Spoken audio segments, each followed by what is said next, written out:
Hola, ¿qué tal gente? Bienvenidos al curso de introducción a Python. Mi nombre es Miguel y hoy vamos a ver el tema de variables. Las variables son espacios de memoria que se guardan en la memoria RAM y almacenan datos. Como sabrán, la memoria RAM es memoria temporal, por lo tanto los datos son temporales en el momento que se ejecuta el programa. Aquí estamos trabajando en el espacio de Google Colab. Entonces aquí el servidor es el que nos proporciona la memoria en la cual estamos almacenando nuestras variables. El primer tipo de variable que vamos a ver hoy son los números enteros. Estos son números negativos o positivos, pero que no son decimales. Por ejemplo, para definir uno sería el ejemplo de número igual a 17. Con esto ya queda explícitamente que esto es un número entero. Para Python, si tú quieres definir un flotante, solo tienes que poner el punto decimal siguiendo del entero. Entonces definimos uno que es decimal igual a 0.7. Este, por tanto, ya es un número flotante a diferencia de este que es entero.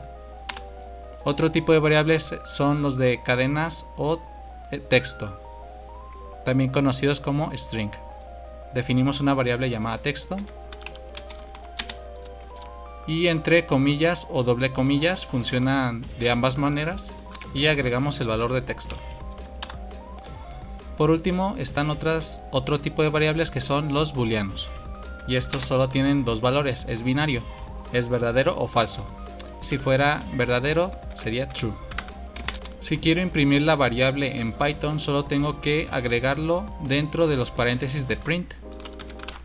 En este caso voy a imprimir la variable número y también quiero imprimir el tipo de variable que es esta. Entonces agrego número en ambas líneas, ejecuto y como podrán ver imprime el número 17 y además dice que el tipo es una clase llamada entero. Algo que recalcar en Python es que todas las variables aquí son clases, por lo tanto tienen métodos, y esto lo podrán ver después si enfocan su programación orientada a objetos. Ahora vamos a imprimir el decimal. Nos tiene que salir que es una variable de tipo flotante y me tiene que imprimir también el número. Como ven, imprime la variable e imprime que es de tipo flotante. Lo mismo con nuestra variable de texto o string.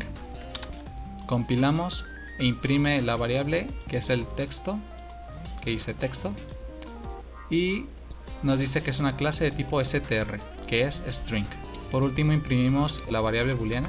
Imprimimos y como ven nos imprime la variable true y que es la clase se llama booleano.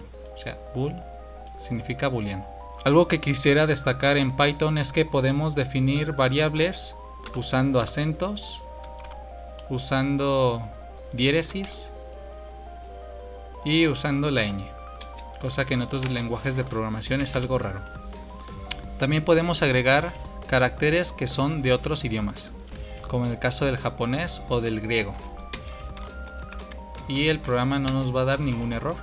Imprimimos y como ven no nos sale alguna advertencia, quiere decir que sí los está guardando como variables. Cuando definen variables en Python hay cosas que no pueden hacer, como agregar números al principio del nombre. Como ven, si compilo me va a dar un error porque tengo el número 1 al principio del nombre. Tampoco puedo separar por espacios, por ejemplo algo, me va a dar error porque hay espacio entre las letras. Y tampoco puedo usar el guión corto, como ven también me va a dar error. Lo que sí es válido en Python es poner por ejemplo el número al final de la variable o usar el guión bajo. Como ven no me da ningún problema y se definen correctamente. En Python hay otro tipo de variables que son muy útiles a la hora de programar, como son las tuplas, los sets, las listas y los diccionarios.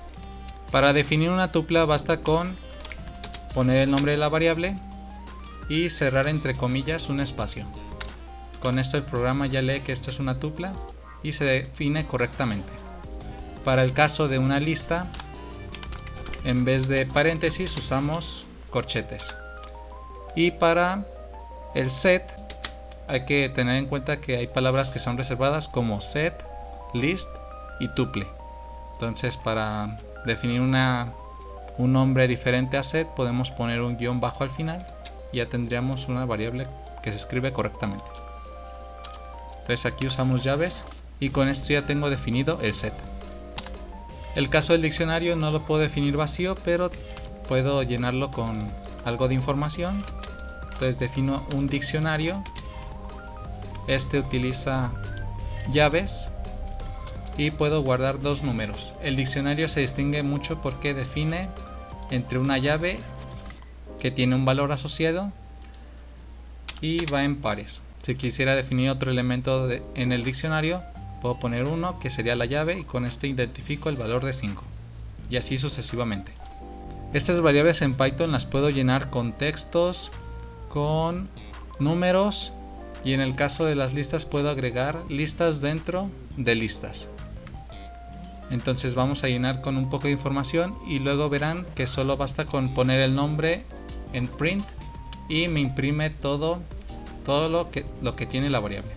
Ok, ya preparé todo para imprimir la variable en el print y el tipo de variable que es cada una, la tupla, la lista, el set y el diccionario. Como ven, ejecutamos y nos imprime perfectamente la tupla, el caso de sus variables que son hola y 2, y nos dice que es una clase llamada tupla. La lista, como vemos, me imprime los valores de 6, 7, 3, 1 y 6. Aquí algo que sucede en el set es que agregué el número 1 más de una vez y al imprimirlo solo me lo coloca una vez aquí abajo de set. Es porque una de las características de el set es que no se repiten los valores que tiene adentro. Y el caso del diccionario también me imprime los valores, como ven, ordenados así en pares, y el tipo que es diccionario. Hablando más acerca de este tipo de variables, quisiera comentar que la tupla, por ejemplo, es muy útil porque no es mutable, es inmutable. O sea, no puedes modificar sus valores una vez declarados. En el caso del set, como dije, no hay orden y además no se repiten los valores. En el caso de la lista, los valores sí importan, donde se colocan son dinámicos, ordenados y se pueden manejar cuantas veces queramos con sus métodos. El diccionario, como ya había comentado, se define porque tiene una llave y un valor. Primero es la llave y después de los dos puntos es su valor correspondiente. Bueno, esto sería todo por hoy en esta clase. Nos vemos en la próxima con más en este curso de introducción a Python. Nos vemos.